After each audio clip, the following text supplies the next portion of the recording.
Welcome to mister Fox channel. നിങ്ങൾ ഈ channel ആദ്യമായാണ് വിസിറ്റ് ചെയ്യുന്നതെങ്കിൽ GST ഇൻകം ടാക്സ് അപ്ഡേറ്റുകൾ സ്ഥിരമായി വാട്സപ്പ് ബ്രോഡ്കാസ്റ്റായി ലഭിക്കുന്ന സബ്സ്ക്രൈബ് ബ്രോഡ്കാസ്റ്റിലേക്ക് മെമ്പർഷിപ്പ് എടുക്കാവുന്നതാണ്. നിങ്ങളുടെ ഫ്രീ മെമ്പർഷിപ്പ് ആക്ടിവേറ്റ് ചെയ്യുന്നതിനായി ഡിസ്ക്രിപ്ഷനിൽ കൊടുത്തിരിക്കുന്ന വാട്സപ്പ് ലിങ്കിലേക്ക് നിങ്ങളുടെ നെയിം, പ്ലേസ്, ചാനൽ സബ്സ്ക്രൈബ് ചെയ്തതിൻ്റെ ഒരു സ്ക്രീൻഷോട്ട് എന്നിവ വാട്സപ്പ് ചെയ്യുക.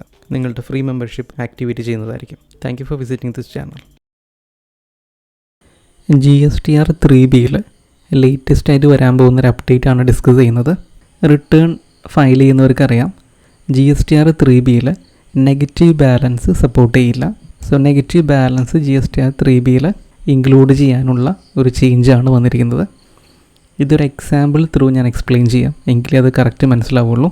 നോട്ടിഫിക്കേഷൻ ഓൾറെഡി വന്നതാണ്. ഈ നോട്ടിഫിക്കേഷൻ്റെ ലിങ്ക് ഞാൻ വാട്സപ്പ് ചാനലിൽ പോസ്റ്റ് ചെയ്യുന്നതായിരിക്കും. അതൊന്ന് ഡൗൺലോഡ് ചെയ്യാവുന്നതാണ്.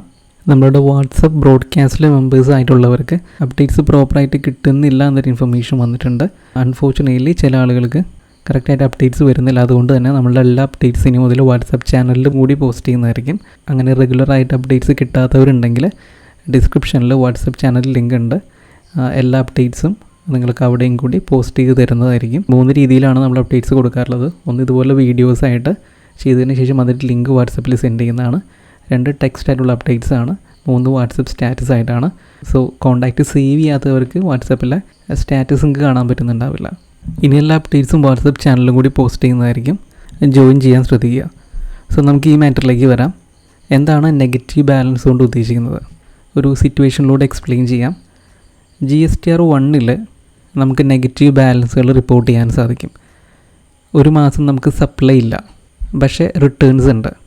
അങ്ങനെയാണെങ്കിൽ നമുക്ക് GSTR 1ൽ റിട്ടേൺസ് മാത്രം ക്രെഡിറ്റ് നോട്ട് എൻ്റർ ചെയ്യുന്ന സമയത്ത് നെഗറ്റീവ് ബാലൻസ് GSTR 1ൽ കാണിക്കാനായിട്ട് സാധിക്കുന്നുണ്ട്. പക്ഷേ ഈ നെഗറ്റീവ് ബാലൻസ് GSTR 3Bയിലേക്ക് വരുന്ന സമയത്ത് 3Bയിൽ ആ ബാലൻസ് സപ്പോർട്ട് ചെയ്യില്ല. ഇവിടെ അത് മാക്സിമം 0 വരെ പോവുള്ളൂ. ഇത് ഓൾറെഡി നമുക്ക് അറിയാവുന്നൊരു കാര്യമാണ്. ഈ സിറ്റുവേഷൻ സോൾവ് ചെയ്തുകൊണ്ടാണ് പുതിയ ചേഞ്ച് വന്നിട്ടുള്ളത്. GSTR 3Bയിലെ ടേബിൾ 6.1ൽ നെഗറ്റീവ് ലാബിലിറ്റി കൂടി ഇൻക്ലൂഡ് ചെയ്യുന്നുണ്ട്. നിലവിലെ സിറ്റുവേഷൻ ഇങ്ങനെയാണ്. സപ്പോസ് നമുക്ക് സപ്ലൈ ഇല്ല എന്ന് കരുതുക, അല്ലെങ്കിൽ സപ്ലൈയേക്കാൾ കൂടുതൽ നമുക്ക് റിട്ടേൺ വരുന്നുണ്ട്. GSTR 1ൽ നമ്മൾ ക്രെഡിറ്റ് നോട്ട് എൻ്റർ ചെയ്തു. CGST ആൻഡ് SGST വന്നിട്ടുള്ളത് 5K ആൻഡ് 5K വെച്ചിട്ടാണെന്ന് കരുതുക. ദെൻ GSTR 1ൽ നിന്ന് 3Bയിലേക്ക് ഓട്ടോ പോപ്പുലേറ്റ് ചെയ്ത് വരുമ്പോൾ ഈ 2 നെഗറ്റീവ് ബാലൻസുകളും 3Bയിൽ കാണാനായിട്ട് സാധിക്കില്ല. മാക്സിമം 0 വരെ പോവുള്ളൂ. ഇതിൻ്റെ ഇഷ്യൂ എന്താണെന്ന് വെച്ചാൽ നെക്സ്റ്റ് മന്തിൽ നമുക്കിത് സെറ്റ് ഓഫ് ചെയ്യണമെന്നുണ്ടെങ്കിൽ നമ്മളിത് മാനുവലായിട്ട് ചെയ്യേണ്ടതായിട്ട് വരും. അല്ലാതെ 3Bയിൽ അതിൻ്റെ റെക്കോർഡ്സ് ഒന്നും നമുക്ക് കാണാനായിട്ട് സാധിക്കില്ല. ഇത് ഓട്ടോമാറ്റിക്കലി 3Bയിൽ നടക്കുന്നില്ല. ക്ലിയർ ആയെന്ന് പ്രതീക്ഷിക്കുന്നു. ഇനി 3Bയിൽ എങ്ങനെയാണ് ഇത് സോൾവ് ചെയ്യുന്നത് നോക്കാം. ഇത് GSTR 3Bയുടെ ടേബിൾസ് ആണ്. ഇവിടെ payment of tax table number 6.1ലാണ് ടാക്സിൻ്റെ സെറ്റ് ഓഫ് നടക്കുന്നത്. ഈ ടേബിളിലാണ് ഇപ്പോൾ ചേഞ്ച് കൊണ്ടുവന്നിരിക്കുന്നത്. ഇനി മുതൽ ഇവിടെ നെഗറ്റീവ് ലയബിലിറ്റി സപ്പോർട്ട് ചെയ്യുന്നതാണ്. GSTR 1ൽ നിന്ന് ഓട്ടോ പോപ്പുലേറ്റ് ചെയ്ത് വരുന്ന സമയത്ത് നെഗറ്റീവ് ലയബിലിറ്റി നമുക്കിവിടെ കാണാനായിട്ട് സാധിക്കും.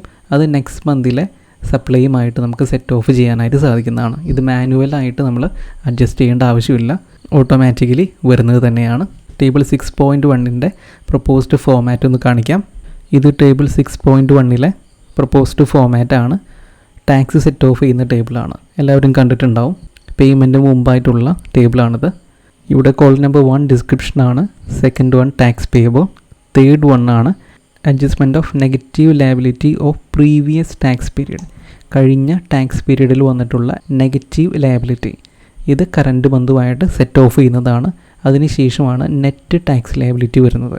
Net tax payable minus adjustment of tax liability. Column number 2 - 3 ആണ് നെറ്റ് ടാക്സ് പേയബിളായിട്ട് വരുന്നത്. ബാലൻസ് എല്ലാം സെയിം തന്നെയാണ്, പ്രത്യേകിച്ച് മാറ്റങ്ങളൊന്നും തന്നെയില്ല. ഈ ഒരു ചേഞ്ച് ഇമ്പോർട്ടൻ്റ് ആണ്. ഇനി നമ്മൾ മാനുവലായിട്ട് ഇത് ചെയ്യേണ്ട ആവശ്യമില്ല, ഓട്ടോമാറ്റിക്കലി തന്നെ അഡ്ജസ്റ്റ് ആവുന്നുണ്ട്. സോ ഈ ചേഞ്ച് ക്ലിയർ ആയി എന്ന് പ്രതീക്ഷിക്കുന്നു. ഇത് പോർട്ടലിൽ ആക്റ്റീവ് ആവുന്ന സമയത്ത് ലൈവായിട്ട് നമ്മൾ അതിൻ്റെ ഒരു വീഡിയോ കൂടി ചെയ്യുന്നതായിരിക്കും. Thank you for watching this video.